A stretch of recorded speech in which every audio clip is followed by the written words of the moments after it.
ഇന്നത്തെ class perfect ചെയ്യുന്നു. Also എല്ലാവരും നല്ല എനർജറ്റിക് കൂടിയായിരുന്നു. എന്ത് പറയണം എങ്ങനെ പറയണം എനിക്കറിയില്ല. ഞാൻ അതിൻ്റെ മുന്നേ അങ്ങനെ പറഞ്ഞിട്ടില്ല. ഞാൻ ആദ്യമായിട്ടാണ് ഇങ്ങനെ ഒരു സംഭവത്തിലേക്ക് ഇറങ്ങി വന്നത്.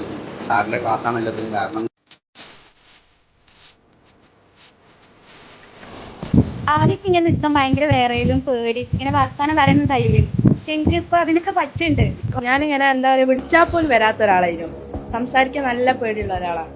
പക്ഷേ സാറ് ക്ലാസ് കേട്ടതിന് ശേഷം എനിക്ക് എന്താ പറയുക, ഇങ്ങനെ വന്ന് പറയണം ഇതാക്കണം എന്നൊക്കെ ഒരു മൈൻഡിൽ വന്നേ. ലാസ്റ്റ് ഇയറിൽ വരാൻ പറ്റുന്നേ വിചാരിച്ചിട്ടില്ല. അപ്പം എനിക്ക് കൂടുതൽ മോട്ടീവായിട്ട് തോന്നിയത് സാറാണ്. അപ്പം ആ മോട്ടിവേഷൻ തന്നെ ഞാനിപ്പം ഇവരൊക്കെ പറഞ്ഞ പോലെ ഫിയർ സോൺ കംഫർട്ട് സോണൊക്കെ കഴിഞ്ഞ് ഒരു ഗ്രോത്ത് സോണിലേക്ക് എത്തിയ പോലെ എനിക്ക് നല്ലതായിട്ട് ഫീൽ ചെയ്യുന്നുണ്ട്. അപ്പോൾ ഇന്നലത്തെ പോലെയല്ലേ ഞാൻ ഇന്ന് ഇവിടെ ആക്റ്റീവായത്. ഇന്നലെ ഞാൻ ഇതിലും കൂടി കുറച്ച് ഫിയർ ആയിരുന്നു. സാർ ഇന്ന് നമുക്ക് ക്ലാസ് എടുത്ത കംഫോർട്ട് സോണെ പറ്റി. ഞാൻ ഇന്നലെ എൻ്റെ കംഫോർട്ട് സോണിലായിരുന്നു. ഇന്ന് ഞാൻ അങ്ങനെയല്ല, എൻ്റെ കംഫോർട്ട് സോണും വിട്ട് ഫിയർ സോണും വിട്ട് ഞാൻ ഗ്രോത്ത് സോണിലേക്ക് എൻ്റർ ചെയ്ത പോലെയാണ് എനിക്ക് ഫീൽ ചെയ്തത്.